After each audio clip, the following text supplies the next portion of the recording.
Hey everyone, and welcome to a special episode of the Tamale Maker's Daughter podcast. I'm your host, Miriam Schimmel. And on this episode, we're going to talk about one of my most favorite ghost stories of all time, which happens to be the story of La Llorona. But I'm also going to talk about the history behind La Llorona, so stick around. Please be aware that this episode contains some topics that may be triggering to some, including the topics of murder and suicide. So, viewer discretion is advised. Like many Mexican children, I grew up listening to the story about La Llorona, which is Spanish and translates to the Weeping Woman. Although the story of La Llorona is commonly heard around Mexico, it's also heard around some parts of Latin America and even some parts of the southwestern United States, each having its own variant versions of it. But we'll get into that a little later in the video. But first, I want to talk about the most commonly known version of La Llorona, which happens to be the same version I heard about as a kid. The legend of La Llorona goes that a long time ago in Mexico, there was did y'all hear that? I must be losing my mind. Okay. Anyways, where was I? Oh yeah. The legend of La Llorona goes that I said, All right, who is that? It is I, La Llorona. La Llorona, what brings you here? I want to be able to say my side of the story. Sure. Just the floor's all yours. Just please don't haunt me. Long ago, there was a woman named Maria. Maria was an indigenous Mexican woman from an impoverished family. She was known as one of the most beautiful women in her village. Maria had many suitors trying to woo her, but none of them met her standards. One day, a wealthy and handsome nobleman rode past Maria's home, and he noticed how beautiful she was. And from that day forward, he decided that he was going to do everything in his power to win her over. So he showered her in gifts and gave her a lot of attention. And before he knew it, Maria fell head over heels for him, and they were madly in love. Soon after that, kind of like a fairy tale, they got married. And after that, Maria got pregnant with two of his sons. The wealthy nobleman built Maria a house in the poor village, and he was willing to live in the poor village despite coming from a higher social status. However, the wealthy nobleman's father highly disapproved of this relationship because it was not socially acceptable that somebody from a higher social status marries somebody from an impoverished family. That kind of stuff just didn't happen. Because of this pressure, Maria's husband started to get more distant, to the point where he was only paying attention to his sons and little attention to Maria. And so, Maria and the nobleman's relationship became more estranged. One day, the nobleman disappeared, and Maria was left wondering where he may have gone and why he may have left her. Years went by until one day, Maria and her two sons went for a walk in the woods, and from afar, she saw a carriage. She recognized a man in the carriage. It was her husband. She saw another woman in her husband's arms. Her husband had remarried a woman with a higher social status. The carriage approached them, and the nobleman only seemed to pay attention to his two sons. He was actively ignoring Maria throughout the whole exchange. Deceived and heartbroken, Maria became enraged due to her husband's infidelity. In a fit of rage, she grabbed her two sons and carried them, only to drown them in the nearest river. After the horrific incident, she realized what she had just done and remorsefully took her own life in the same river. According to legend, when the Llorona's spirit arrived to the gates of heaven, God punished her to roam earth until she found her two children, for she had just committed the ultimate sins of murder and suicide. It is said that whoever roams the woods may catch a glimpse of La Llorona as she appears in the grimy white dress and the rebozo she was buried in. Some say her eyes are hollow and as dark as coal, Some say that her face appears to be a skull. Many have reported hearing her wail for her children, her cries often repeating the same phrases. "Ay, mis hijos," meaning, "Oh, my children," or "¿Dónde están mis hijos?" meaning, "Where are my children?" It is also said that if you hear her loud wails, that she is far away. But beware, because if you hear her wails faintly, that means she is closer than you think. Some say that she lures and seduces men in a siren-like manner, only to drown them. Unfortunately, the encounters with children are much worse. It is said that if she finds a child, she will kidnap the child, mistaking them for her own, only to send them to a watery grave.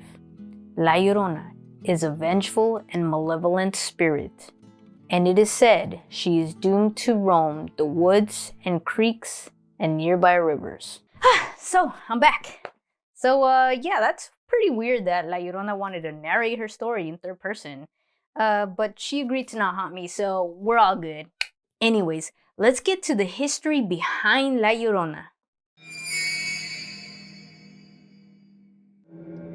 La Llorona similarities can be found in Amerindian and Iberian culture, Hebrew and Greek mythology, and they can even be found in German and Irish folklore.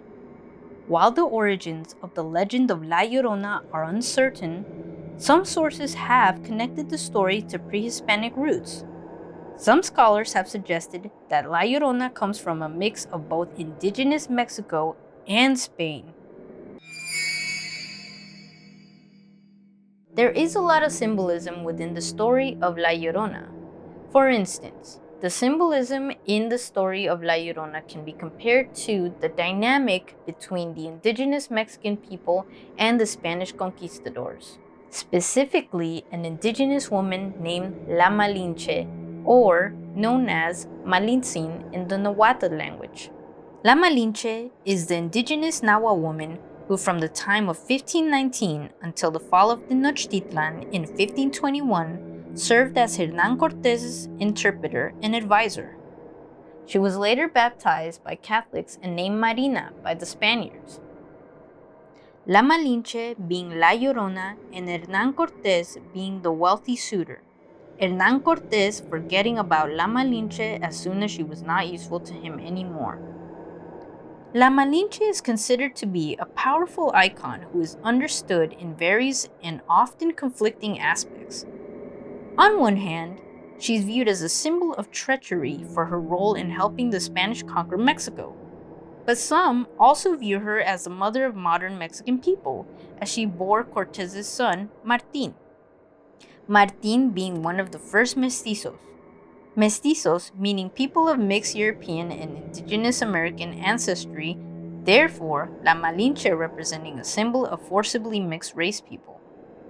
It should be taken into account that La Malinche is also viewed as a victim, as many scholars have pointed out that La Malinche may have been kidnapped or sold into slavery between the ages of 8 to 12. La Malinche happened to be one of 20 enslaved women given to the Spaniards in 1519 by the natives of Tabasco. Scholars have also noted similarities linking La Llorona to an Aztec goddess in 1509 Tenochtitlan, according to Nahuatl accounts mentioned in the Florentine Codex. The Florentine Codex is a 16th century encyclopedic work on the Nahuatl peoples of Mexico, compiled by Franciscan friar Bernardino de Sahagún. The information in the codex was compiled through interviews from indigenous groups. The goddess in question is Cihuacotl. She is the goddess of motherhood and fertility, and also watched over women who had died in childbirth.